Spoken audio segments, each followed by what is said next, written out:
Arratsaldeon guztioi, buenas tardes a todas y a todos. Y, bueno, lógicamente agradecer al Foro Social y al Foro de Abogados y Abogadas de Izquierdas pues que hayan conseguido organizar este evento contra todos los elementos. Y gracias, por supuesto, por la invitación y por esta oportunidad de compartir, de alguna manera, una mirada hacia adelante también en el ámbito de la política penitenciaria. Se nos plantea para esta mesa,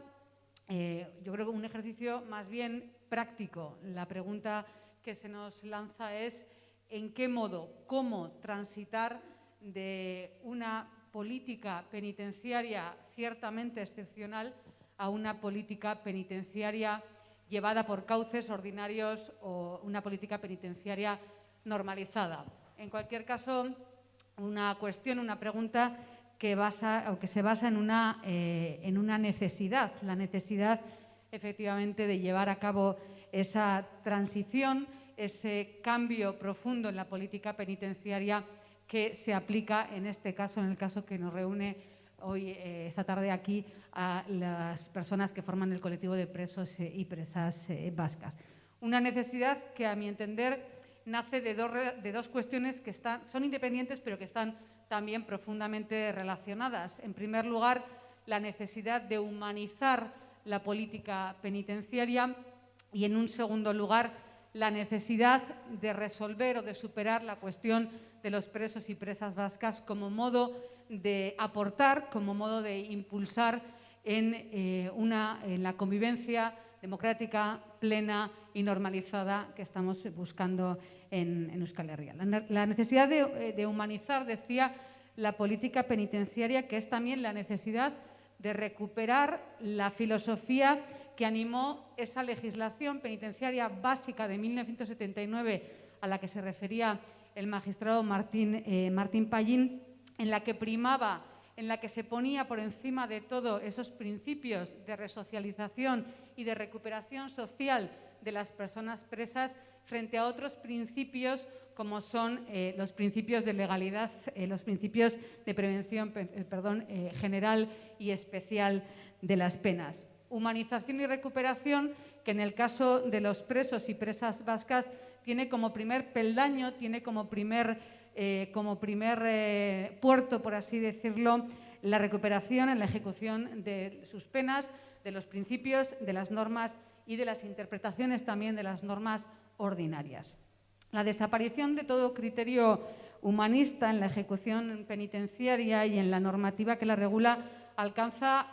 su punto culminante en relación a estos presos y presas vascas en el año 2003, cuando se aprueba la Ley Orgánica 7/2003, que tiene como título para el cumplimiento íntegro y efectivo de las condenas, refiriéndose esta mención de efectivo al cumplimiento íntegro de las penas en prisión, que estas personas condenadas por delitos que el Código Penal califica como delitos de terrorismo no puedan acceder al tratamiento penitenciario, no puedan acceder a esa normalidad penitenciaria, los beneficios penitenciarios, y que cumplan hasta el último día de su condena efectivamente en prisión. Ese es el paradigma que se ha ido creando en torno a la forma de la ejecución o del cumplimiento de las condenas por parte de estas personas durante años, que tiene su punto culminante en este año 2003 y se desarrolla también a continuación,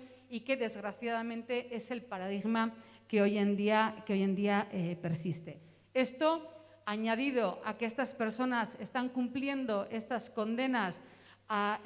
cientos o miles de kilómetros de sus lugares de origen, de sus lugares de arraigo, donde viven sus familias, supone no solo arrasar efectivamente con cualquier principio humanista, sino también llevar al límite los derechos básicos, los derechos fundamentales de estas personas, y llevar al límite la ejecución penitenciaria,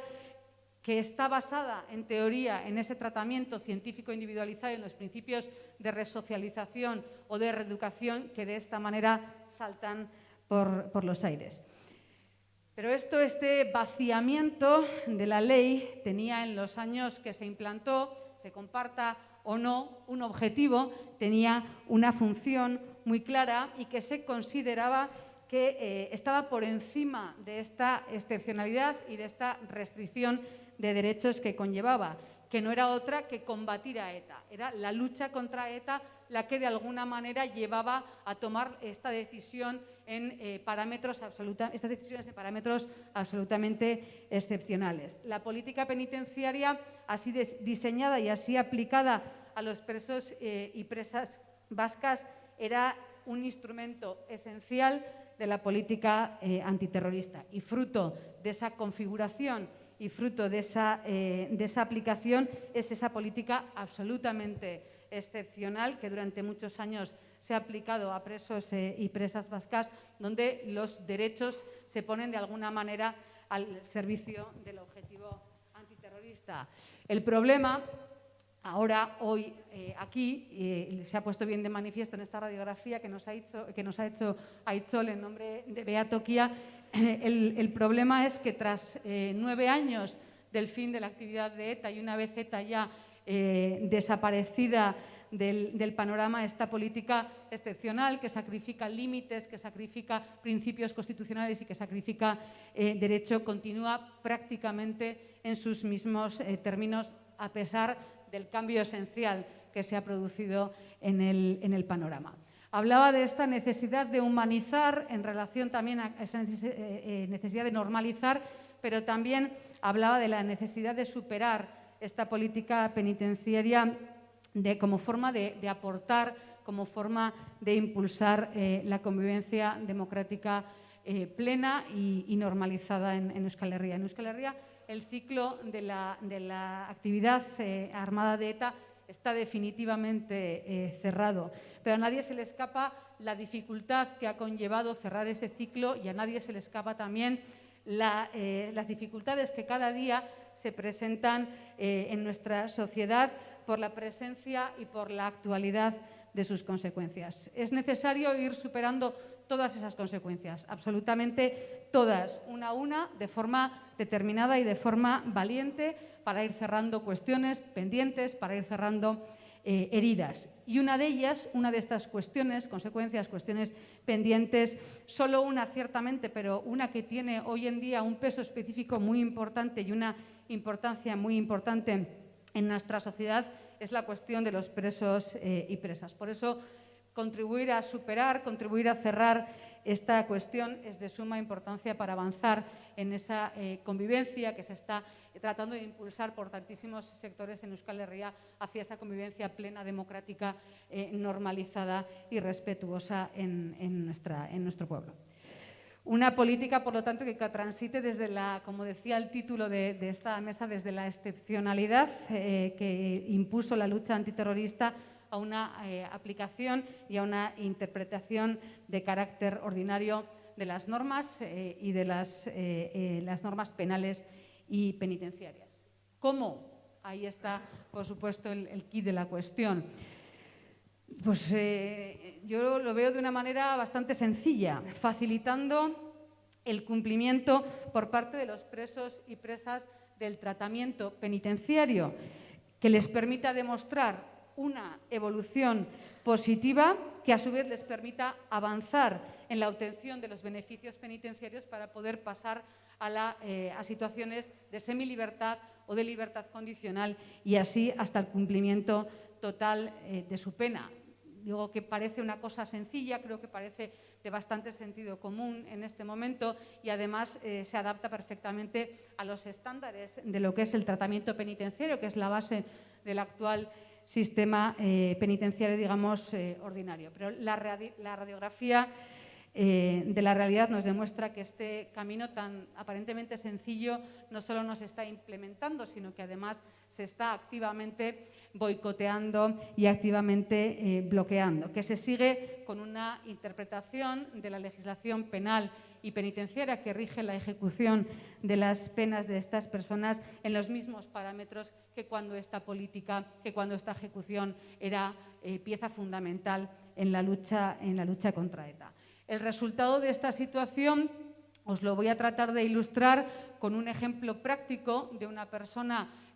cuyo asunto penitenciario llevamos en el despacho en el que yo trabajo y que ahora mismo se encuentra en el centro penitenciario, cumpliendo condena en el centro penitenciario de Córdoba, a 800 kilómetros de Pamplona, que es donde vive su familia, donde tiene su arraigo, donde está su casa, que está en un módulo de aislamiento y que además está en primer grado. Y ello a pesar de que de los 20 años de condena que tiene, ha cumplido ya 15 años, ha rebasado ya las 3/4 partes de la condena, con toda la carga, con toda la significación que eso debería de tener en el ámbito, en términos penitenciarios. A pesar de haber expresado claramente y por escrito una reflexión crítica respecto de los hechos que le han llevado a él a prisión y también respecto de la actuación de la organización en la que estaba enmarcado, un compromiso claro por las vías única y exclusivamente políticas y democráticas, y un compromiso también claro con la necesaria reparación para con todas las víctimas, a pesar también de que está llevando a cabo desde hace 2 años ya está llevando a cabo el programa de régimen cerrado, que luego, si sale en el debate, igual podemos entrar un poco más porque tiene mucha importancia en este momento, pero son aquellas actividades que la cárcel le propone para, de alguna manera, poder evolucionar en su tratamiento o poder demostrar que efectivamente esa reflexión crítica es cierta y que está llevándola o dispuesto a continuar con ella adelante. Y en otro plano, una persona, en otro plano digo, pero porque no es un plano tanto penitenciario, pero sí con mucha importancia desde el punto de vista humano, una persona que los 5 últimos años de la vida de su madre no ha podido en ningún momento visitarla, no ha podido comunicar con ella porque bueno, la mujer era muy mayor, tenía problemas de salud, no podía viajar hasta Córdoba, hasta que falleció, a pesar de que esta persona continuamente, en innumerables ocasiones, solicitó ese traslado a la cárcel de Pamplona para poder estar cerca de su madre en los últimos años de su vida, y siempre se le denegó. Por lo tanto, una persona en estas condiciones hoy en día se le mantiene en Córdoba, en primer grado, en módulo de aislamiento, y sin que la Junta de Tratamiento prevea, según le comunican, ningún tipo de progresión ni ningún tipo de cambio de destino o de traslado. Este es el caso de una persona que yo misma estoy ahora mismo defendiendo, pero me consta que es el caso de muchísimas personas, que es de muchísimos presos y presas vascas, que es un caso que se repite generalizadamente en todas las prisiones a lo largo y ancho del Estado, en casos muy similares o en otros casos en los que incluso estas personas, porque pueden hacerlo, en el caso de Córdoba no se puede, han optado por trabajos o destinos penitenciarios y están pagando. En el caso del que os he comentado no hay responsabilidad civil, pero en otros casos se está también afrontando la responsabilidad civil y, sin embargo, se les mantiene en esa situación. ¿Y dónde está el origen de este bloqueo? El origen de este bloqueo es un origen doble. En primer lugar, estamos viendo cómo las juntas de tratamiento de las distintas cárceles hacen caso omiso a la postura concreta del preso, a los avances en ese tratamiento, a la asunción de responsabilidad, también al nuevo escenario existente, y nos encontramos con que se deniegan progresiones en grado y se mantiene el primer grado, aludiendo siempre a la gravedad de los hechos, a la existencia de ETA, a la relación de esta persona con ETA e incluso a la probable o más que probable reiteración delictiva de esta persona. Para seguir así proponiendo régimen cerrado, para seguir así proponiendo primer grado, para seguir así proponiendo destinos, es decir, cárceles a cientos de kilómetros de sus familias. Y esto, en la práctica totalidad de los casos, está siendo avalado por instituciones penitenciarias, por la Secretaría General de Instituciones Penitenciarias, en un juego calculado de tal forma que, aunque efectivamente se están dando algunos avances, se han dado algunos traslados, se han dado algunas progresiones de grado, lo que se permite, y diría yo, incluso se busca, es que se mantengan algunos cuellos de botella que no permitan avanzar. Así lo vemos con el mantenimiento de un grupo de unos 100 presos en primer grado, sin posibilidad alguna de acceder al segundo grado, por el vaciamiento de los programas de régimen cerrado. Los programas de régimen cerrado no tienen nada que ofrecer a estos presos, la anulación de la función de esos programas, la negativa de acceso de los presos a esos programas o simplemente la no existencia de esos programas en las cárceles. O el pozo sin salida en el que se ha convertido el artículo 100.2 al que se ha referido el magistrado Martín Pallín en el caso de los presos en segundo grado para poder acceder a un semitercer grado. En el caso de los presos en primer grado con artículo 100.2 lo que estamos viendo es que esto se está convirtiendo en una trampa. El preso o la presa está en primer grado con 100.2 sin que se le ofrezca, porque el 100.2 no le ofrece ningún tratamiento personalizado, ningún tratamiento especializado para que pueda continuar en esa progresión sin poder hacer nada realmente para avanzar en esa progresión y justificándose ya que hay una flexibilidad que no lo tiene en régimen cerrado, ¿no? Y el segundo cuello de botella estaría en las dificultades que se están planteando para que presos y presas que están en segundo grado pasen a tercer grado con la denegación prácticamente sistemática de los permisos por los mismos motivos que me refería antes. Esto es por la gravedad de los hechos, por la relación con ETA, por la reiteración delictiva o por la posibilidad de un quebrantamiento. Solamente hay 4 o 5 cárceles que efectivamente están cuyas juntas de tratamiento efectivamente están haciendo apuesta por valorar estos avances en el tratamiento, en la evolución de los presos y presas y están concediendo progresiones de grado y permisos y eso está demostrando no solo que es posible, no solo que es factible, no solo que es absolutamente posible con la aplicación de la legalidad vigente, sino también que es socialmente plenamente entendible. Y el segundo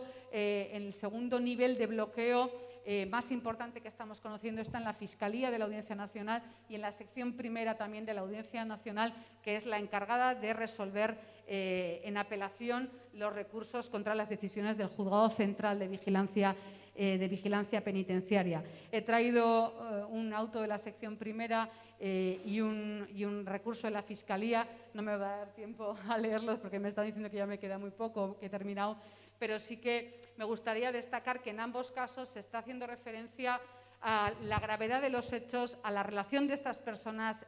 con la organización ETA, incluso